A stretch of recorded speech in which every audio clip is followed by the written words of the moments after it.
wabarakatuh. Halo teman-teman semuanya. Kembali lagi dengan saya Monica Gusma Pawestri. Kali ini kita akan membahas tentang sejarah ejaan yang ada di Indonesia. Bahasa Indonesia ditetapkan sebagai bahasa persatuan pada saat Sumpah Pemuda tanggal 28 Oktober 1928. Kemudian, sehari setelah kemerdekaan Indonesia, tepatnya pada 18 Agustus 1945, bahasa Indonesia disahkan kedudukannya sebagai bahasa nasional. Namun, sebelum bahasa Indonesia dijadikan sebagai bahasa nasional, dulunya bahasa ini berasal dari bahasa Melayu. Sejak abad ke-7, bahasa Melayu telah menjadi bahasa perhubungan atau lingua franca di kawasan Nusantara. Selain berasal dari bahasa Melayu, bahasa Indonesia juga telah mengalami berbagai perubahan pedoman ejaan. Menurut kalian, ejaan itu apa sih? Tulis di kolom komentar ya. Ejaan adalah keseluruhan peraturan tentang pelambangan bunyi bahasa, penggabungan, dan pemisahan kata penempatan tanda baca dalam tataran suatu bahasa. Menurut KBBI, ejaan adalah kaidah cara menggambarkan bunyi-bunyi kata, kalimat, dan sebagainya dalam bentuk tulisan atau huruf-huruf, serta penggunaan tanda baca. Jadi, ejaan merupakan seperangkat aturan atau kaidah pelambang bunyi, bahasa pemisahan, penggabungan, dan penulisan dalam bahasa tertentu. Ejaan bahasa Indonesia mengalami perubahan dalam kurun waktu 114 tahun, yakni dari tahun 1901 sampai dengan tahun 2015. Pembaruan ejaan dalam bahasa Indonesia mengalami 7 kali perubahan seiring perubahan kebijakan pemerintah, yaitu pada masa pemerintahan Belanda hingga masa pemerintahan Joko Widodo. Perubahan ejaan bahasa Indonesia ini dilatar belakangi oleh dampak kemajuan ilmu pengetahuan, teknologi, dan seni yang telah menyebabkan penggunaan bahasa Indonesia dalam berbagai ranah pemakaian baik secara tulis maupun tulisan menjadi semakin luas. Di samping itu, perubahan ejaan bahasa Indonesia diperlakukan karena untuk menetapkan fungsi bahasa Indonesia sebagai bahasa negara juga menjadi alasan dilakukannya perubahan. Selanjutnya yaitu macam-macam ejaan. Yang pertama yaitu ejaan Van Opposition pada tahun 1901 sampai 1947. Opposition Van Opposition merupakan ejaan pertama yang dimiliki oleh bahasa Indonesia pada tahun 1901, merupakan tonggak awal pembaruan ejaan dalam bahasa Melayu. Ejaan ini dinamakan ejaan Van Opposition karena yang membuat adalah Profesor Charles Van Opposition dan dibantu oleh Nawawi Sultan Makmur dan Muhammad Taib Sultan Ibrahim. Ejaan ini menggunakan huruf Latin dan bunyinya hampir sama dengan tuturan Belanda. Ejaan ini diresmikan oleh pemerintah kolonial Belanda pada tahun 1901 dan digunakan hingga tahun 1947. Ejaan ini baru diganti setelah 2 tahun Indonesia memproklamasikan kemerdekaannya. Contoh dari ejaan Van Opposition sebagai berikut. Dari kata jangan menjadi jangan, JANGAN, DJANGAN, dan kata yang menjadi jam. Dan ejaan yang kedua adalah ejaan Sowandi pada tahun 1947 sampai dengan 1956. Ejaan Sowandi adalah ejaan kedua yang digunakan untuk menulis bahasa Indonesia pada tahun 1938 di Solo. Adanya keinginan penyempurnaan ejaan Van Opposition, Kongres Bahasa Indonesia pertama menyebutkan tentang ejaan Van Opposition masih dapat digunakan, tetapi perlu dipikirkan perubahannya. Ejaan baru ini dikenal dengan nama ejaan Sowandi yang diresmikan pada 19 Maret 1947. Ejaan Sowandi disebut juga dengan ejaan Republik. Ejaan ini dinamakan dengan ejaan Sowandi karena yang membuat adalah Mr. Raden Sowandi. Ada beberapa perubahan penting dalam ejaan Swandi, meliputi yang pertama, huruf oe diganti menjadi u. Contohnya kata sudah, soedah menjadi sudah, dan roemah menjadi rumah. Yang kedua, bunyi sentak menjadi huruf K. Contohnya rakyat menjadi rakyat dan maklum menjadi maklum. Yang ketiga adalah ejaan pembaharuan pada tahun 1956 sampai 1961. Dari Kongres Bahasa Indonesia kedua di Medan pada tahun 1954, Profesor Muhammad Yamin menyarankan supaya ejaan Swandi disempurnakan. Pembaharuan ini disarankan oleh panitia yang diketuai Prijono dan Eka Topo. Ejaan pembaharuan disebut juga dengan ejaan Prijono Katopo karena ejaan ini diciptakan oleh Prijono dan Eka Topo. Contohnya seperti kata menyanyi dalam ejaan Swandi ditulis menjanji menjadi menani.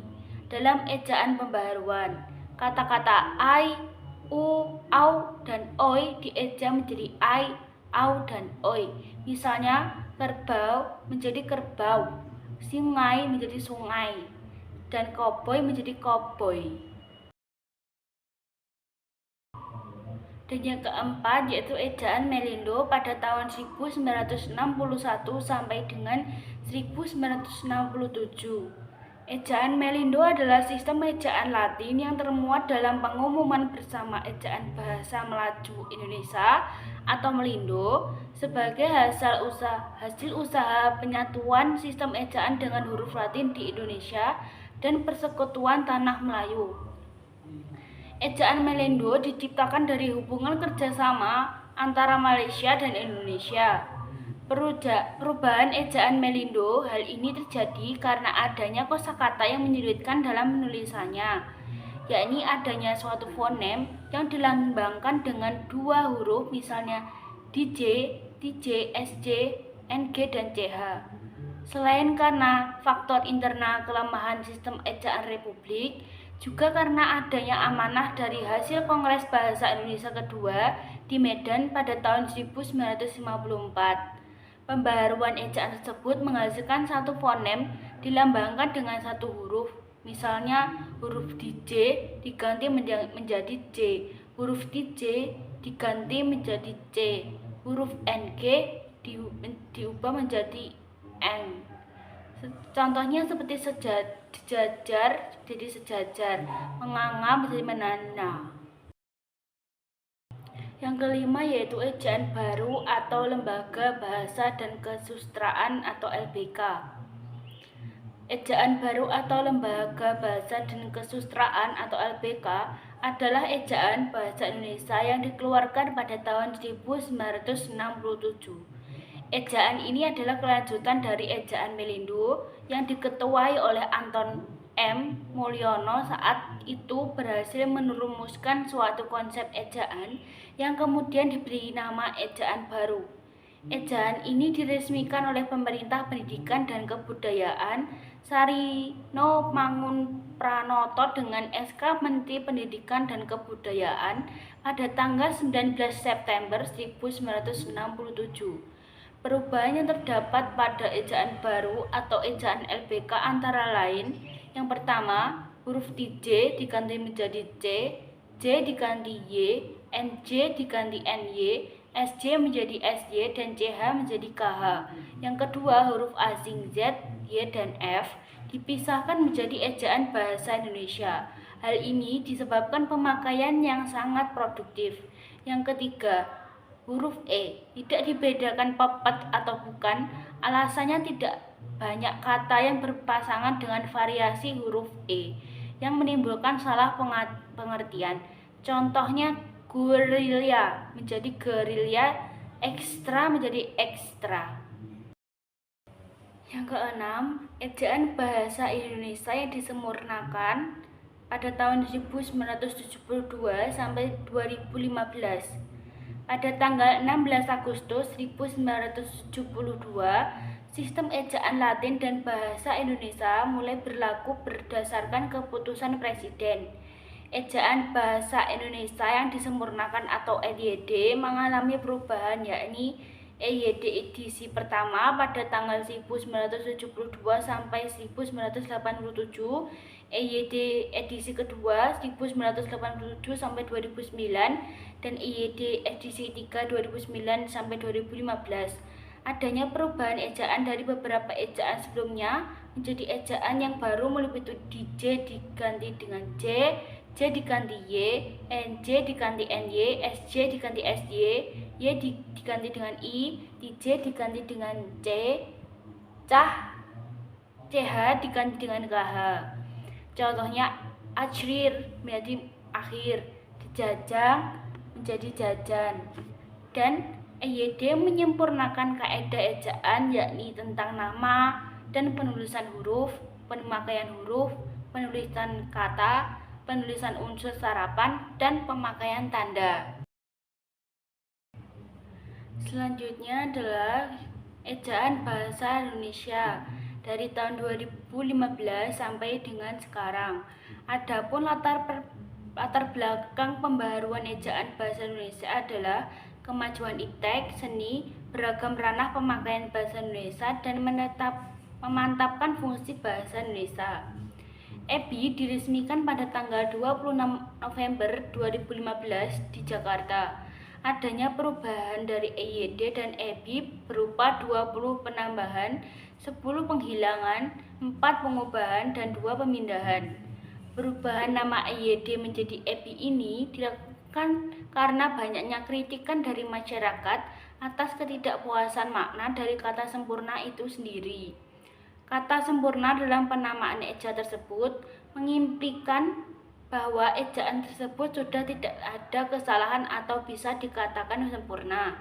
Padahal pada kenyataannya dalam EYD terdapat 3 edisi, yaitu memperbaiki ejaan tersebut.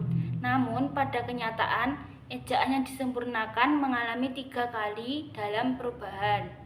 Contohnya atlet jadi atlet, foto menjadi foto. Sekian pemaparan video saya. Jika kurang lebihnya mohon maaf, dan terima kasih telah menonton. Jangan lupa like, komen, dan subscribe. Terima kasih.